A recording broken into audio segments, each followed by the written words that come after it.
સીતારામ બધાને। આજે આપણે ભીચરી માના દર્શન કરવા જાશું। ભીચરી માં બધાની મનોકામના પૂર્ણ કરે। હું મુકુંદ પાણખણિયા રિધમ ઓફ પોઝિટિવિટીમાં આપ બધાનું સ્વાગત કરું છું। આજનો મારો પોઝિટિવ થોટ છે, આપણે અંદરથી સારા બનવું જોઈએ। જીવનમાં આપણને બહારથી તો બધા સારા જ દેખાતા હોય છે, પણ જીવનમાં ખરેખર આપણે અંદરથી સારા બનવું જોઈએ। કેમ કે દુનિયા આપણને બહારથી ઓળખે છે, પણ દુનિયા બનાવવાવાળો આપણને અંદરથી ઓળખે છે। જીવનમાં આપણે અંદરથી સ્ટ્રોંગ બનવું જોઈએ। કોઈની સામે તમે તેને પ્રૂફ ના કરો, કેમ કે લોકો તમને એના હિસાબથી જ જોશે। તો તમે પરિવર્તનથી ક્યારેય ના ડરો, કેમ કે પરિવર્તન સિવાય એને સફળતા નથી મળતી। હંમેશા નવું નવું જાણો, નવું નવું શીખવાની ટ્રાય કરો। તમને જેમાં ખુશી મળતી હોય ને એવું કામ કરવું, એટલે તમે એમાં વહેલા સક્સેસ થશો। આપણે એવા માણસ બનવું છે જે બીજાની સક્સેસને એને એન્જોય કરે, ક્યારેય કોઈની ઈર્ષા ના કરે। તમારી પાસે જે છે, જ્યાં છો તમે ત્યાંથી જ તમે શરૂઆત કરો। આપણે પોતાને કોઈની સાથે કમ્પેર નહીં કરવાની ક્યારેય, કેમ કે બધાના સપના અલગ છે, બધાની મહેનત અલગ છે। એટલે આપણે જેવા છીએ ને ત્યાં તેવા જ સારા છીએ અને ત્યાંથી જ શરૂઆત કરવી છે। પોતાની જિંદગી એવી જીવો કે ક્યારેય આપણે ભૂલ થઈ જાય ને તો લોકો તમને ખોટા ના ગણે, પણ તમારો સમય નબળો ગણાવે, કહે તેનો સમય સારો નથી ચાલતો, માણસ તો સારા છે।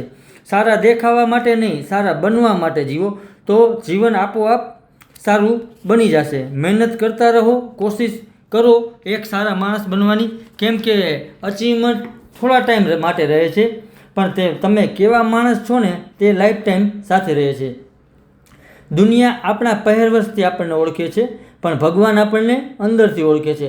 એટલે હંમેશા એને આપણે ભગવાન પાસે સારા બનવાનું, કારણ કે આપણે ગમે એટલું કરીએ, જેટલા કર્મ કરો એ આપણને જ કામ આવશે।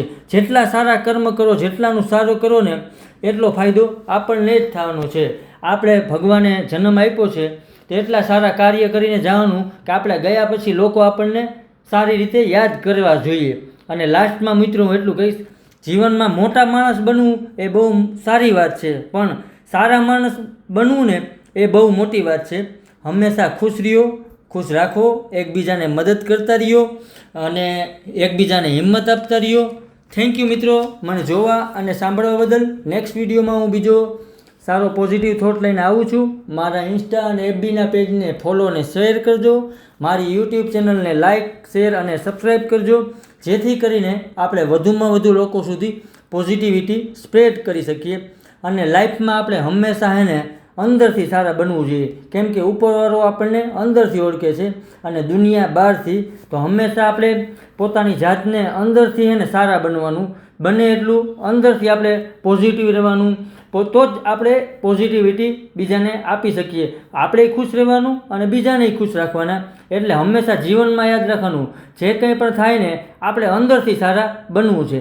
Thank you all of you.